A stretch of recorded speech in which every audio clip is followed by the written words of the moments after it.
What's up, everybody? My name is Adam, and welcome back to another episode of Brew Buds, where we give homebrewing advice, tips, tricks, and ideas, and talk about beer facts in general. And if that's something that interests you, then consider subscribing, because when we reach 69 subscribers, we're gonna make a mystery shots video.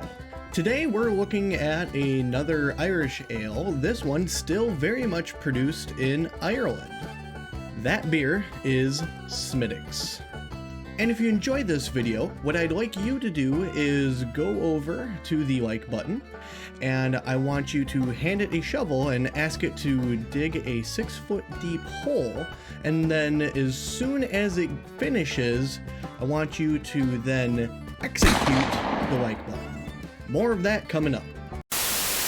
The Smithwick's brewery was originally established by John Smithwick in 1710. The brewery is on a site of a Franciscan abbey that was producing ale by monks since the 14th century.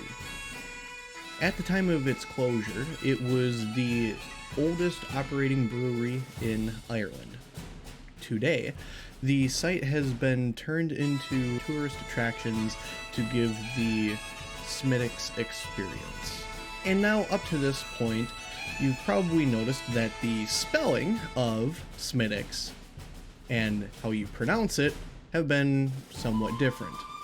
There have been several people who have had arguments about that, especially over here in the United States. That sort of spelling and our dialect is different than over in Ireland.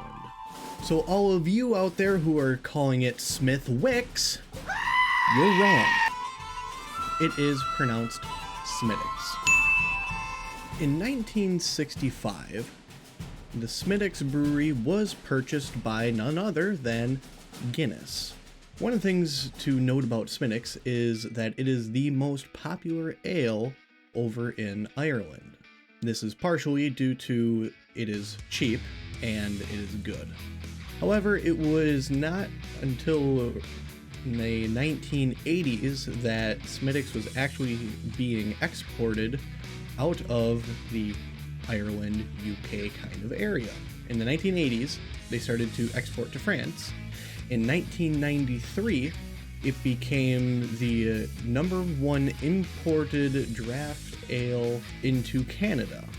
It wasn't until 2004 that Smithwick's actually became available in the US. And even then, it was still very limited in areas you could get it. It wasn't until much more recently that I was able to actually start finding Smithwick's in Wisconsin. And now with that, we're going to taste test Smithwick's. It has a substantial amount more flavor than the George Killian's that we had last week.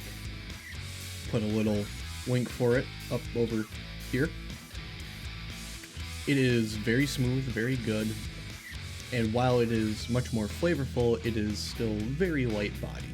And from what I have been told, it is the beer of choice that you grab while you are waiting for your Guinness to get poured. Because Guinness takes quite a while to actually pour. It is a 4.5% APV, so a bit on the light side for as far as alcohol content goes. But again, it is still very flavorful, and I very much enjoy it. And on a scale of nah to, oh yeah, give me a turdy rack of that, this is definitely a hand me a turdy rack.